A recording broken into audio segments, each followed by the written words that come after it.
अगर आपका एसी चलता है और आउटडोर यूनिट जो इसका रहता है उसमें अगर आपका साउंड वगैरह आ रहा है बहुत ज़्यादा, तो ये किस कारण से आता है, चलिए इसको हम लोग समझते हैं। सबसे पहला चीज़, अगर आपका नया एसी इंस्टॉल हुआ है और लगने के बाद आपका सप्ताह भर में आपने नोटिस किया कि इसमें साउंड का इशू आ रहा है, पहला चीज़। दूसरा, अगर आप रिपेयर वगैरह करवाते हैं और आउटडोर यूनिट से कैबिनेट वगैरह खुलता है, दोबारा लगने के बाद भी साउंड अगर आता है, तो उसका भी बिल्कुल ईज़ी रीज़न होता है जिसको आप समझ सकते हैं। स्क्रू वगैरह अगर कहीं मिस हो जाता है, लगता नहीं, या फिर स्क्रू वगैरह लूज़ रहता है, क्योंकि बॉडी में बहुत जगह पे स्क्रू रहता है। देख सकते हैं आप सभी स्क्रू को मैं 1 बाय 1 करके दिखा रहा हूँ। ये आपका वोल्टास कंपनी का एसी है। ऐसे नॉर्मली कोई भी कंपनी का एसी हो तो भाई स्क्रू अगर टाइट नहीं होगा, लूज़ रहेगा, या फिर जिस जगह से आप ओपन किए उस जगह पे स्क्रू को नहीं लगाया है, तो बॉडी के थ्रू में साउंड आना शुरू हो जाता है।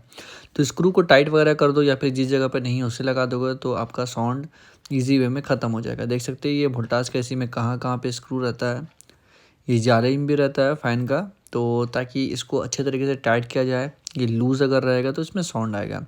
इसके अलावा जहाँ पर हमारा वायरिंग का कनेक्शन वगैरह होता है, उस जगह पे भी अगर आप जो स्क्रू रहता है उसको लूज़ रख दोगे तो वहाँ से भी साउंड आएगा। इसके अलावा इसके बॉडी के बैक साइड में आप देखोगे तो 2 स्क्रू है।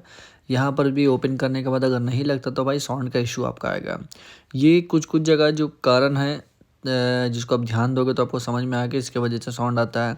इसके अलावा जो इस एसी में प्रॉब्लम आया था कि इस एसी में साउंड का इशू आ रहा था, तो लेफ़्ट साइड का ये जो नट है जिसमें हमारा ऑर्डिनेट फिट होता है, इस नट को मैंने अभी टाइट किया है, क्योंकि ये लूज़ था एक नट सिर्फ लेफ़्ट साइड वाला।